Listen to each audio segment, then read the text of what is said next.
Coordinates के बारे में जानने के बाद हम कोऑर्डिनेट्स को का यूज कर सकते हैं रियल लाइफ प्रॉब्लम सॉल्व करने के लिए। तो लेट्स से कि हमारे पास एक शिप है, उस शिप को एक आइलैंड पे डॉक करना है। तो वो उस आइलैंड का कोऑर्डिनेट देखेगी। लेट्स से आइलैंड का कोऑर्डिनेट है x, y और शिप का कोऑर्डिनेट है 1, 5। मैंने कुछ नंबर्स ऐसे ले लिए हैं। तो शिप को ये देखना है कि उसके और उस आइलैंड के बीच में कितना डिस्टेंस है। अब मैप्स पे अगर जनरली कोई आप मैप देखे तो वहां पे कोऑर्डिनेट्स का यूज किया जाता है। सो इन जनरल अगर हमें इसको एक मैथमेटिकल फॉर्म में लाना है कि अगर हमें किन्हीं भी दो पॉइंट्स के बीच का डिस्टेंस पता करना है थ्रू कोऑर्डिनेट ज्योमेट्री, तब आता है यूज डिस्टेंस फॉर्मूला का। तो इस वीडियो में हम डिस्टेंस फॉर्मूला को डिराइव करेंगे और उसका यूज करेंगे एक प्रैक्टिकल सिचुएशन में। तो हम लोग दो पॉइंट्स ले लेते हैं इस ग्राफ पे, कोई भी दो पॉइंट्स ले लेते हैं हम इस ग्राफ पे।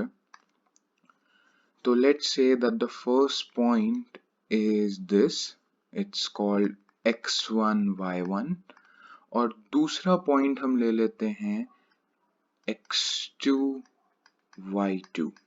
अब अगर हमें इन दोनों के बीच का डिस्टेंस पता करना है, इन दोनों पॉइंट्स के बीच का डिस्टेंस जानना है, तो हम इसमें से एक राइट एंगल ट्रायंगल ड्रॉ कर सकते हैं। वो कैसे? तो अगर हम इन पॉइंट्स को x और y एक्सिस के साथ जोड़ते हैं, x एक्सिस और y एक्सिस के साथ इन दोनों पॉइंट्स को ज्वाइन करते हैं, तो कुछ इस तरह से, तो हमें ये पता है कि ये जितने भी क्रॉसिंग्स हैं x और y एक्सिस के साथ, जो भी ये इंटरसेक्शंस दिख रही हैं, इनकी वैल्यूज क्या है, वो ओरिजिन से कितनी दूर पे हैं। तो फॉर इंस्टेंस यहाँ पे x1 y1 से x एक्सिस पे x1 डिस्टेंस होगा, y एक्सिस पे y1 होगा, सेम x2 एंड y2 होगा। अब एक और चीज हम इसमें कर सकते हैं कि x एक्सिस से पैरेलल हम एक लाइन ड्रॉ कर देते हैं।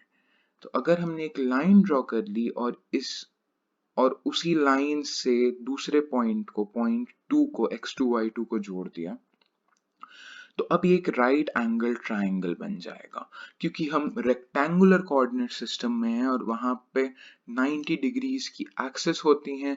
और हमने ये जो भी लाइंस बनाई हैं, ये जो दोनों लाइंस बनाई हैं वाइट में, ये दोनों x और y एक्सिस के पैरेलल हैं, तो इनके बीच का एंगल भी 90 डिग्रीज होगा। अब इन पॉइंट्स को कुछ नाम दे देते हैं। तो पॉइंट 1 x1 y1 को नाम दे देते हैं a, पॉइंट 2 x2 y2 का नाम दे देते हैं b, और ये जहां पे 90 डिग्री का एंगल बन रहा है, let's call it c।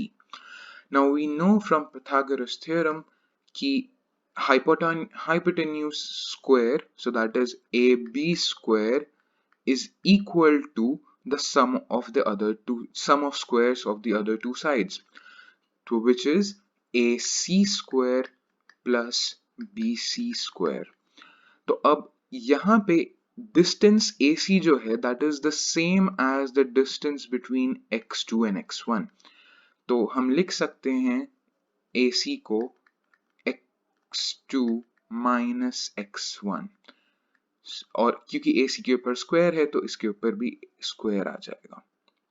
Similarly हम BC को लिख सकते हैं as the distance between y2 and y1, which is just y2 minus y1 and again whole squared।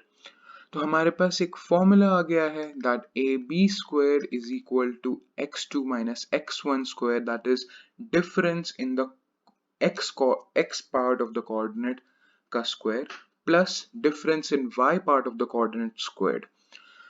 और अगर हम दोनों साइड स्क्वायर रूट लगा दें तो इस स्क्वायर रूट से ये वाला स्क्वायर कैंसिल हो जाएगा, and we will finally arrive at the formula that the distance between the points A and B is just the square root of x2 minus x1 squared plus y2 minus y1 squared, and this formula is called the distance formula। इस formula को हम distance formula बोलते हैं। और इसको prove करना बहुत ही आसान था, हमने केवल पाइथागोरस थ्योरम का यूज करके और थोड़ी सी मैथमेटिक्स लगा के हम डिस्टेंस फॉर्मूला पे पहुंच गए। अब लेट्स से इसका एक यूज करते हैं, इस डिस्टेंस फॉर्मूला का एक एप्लीकेशन देखते हैं। तो वीडियो की स्टार्टिंग में मैंने बोला एक शिप और एक आइलैंड के बारे में, तो लेट्स से हम वही सिचुएशन लें। तो ओरिजिन पे मान लेते हैं एक हेल्पर है, एक ऑपरेटर है जो कि जिसके पास मैप है और वो एक शिप के साथ कम्युनिकेट कर रहा है। लेट्स से वो शिप यहाँ पे है और वो शिप उस ऑपरेटर से 3 किलोमीटर ईस्ट, ये ईस्ट मान लेते हैं, ये नॉर्थ मान लेते हैं, उस ऑपरेटर से ये शिप 3 किलोमीटर ईस्ट और 5 किलोमीटर नॉर्थ है। और जो आइलैंड है, इस ऑपरेटर के मैप पे वो देख पा रहा है कि वो आइलैंड उस ऑपरेटर से 6 किलोमीटर ईस्ट और 9 किलोमीटर नॉर्थ है। तो अगर हमें इन दोनों के बीच का डिस्टेंस पता करना है, इस शिप और इस आइलैंड के बीच का डिस्टेंस, तो हम सिंपली ये डिस्टेंस फॉर्मूला यूज कर सकते हैं। सो लेट्स से कि this is point A and this is point B. तो the distance A B would be, पहले स्क्वायर रूट लिख देते हैं। तो एक्स एक्स पार्ट का जो डिफरेंस है, एक्स कोऑर्डिनेट का जो डिफरेंस है, that is 6 minus 3 whole squared plus y में जो डिफरेंस है that is 9 minus 5 whole squared। और क्योंकि ये सारी यूनिट्स किलोमीटर में हैं तो जो डिस्टेंस आएगा that would also be in kilometres.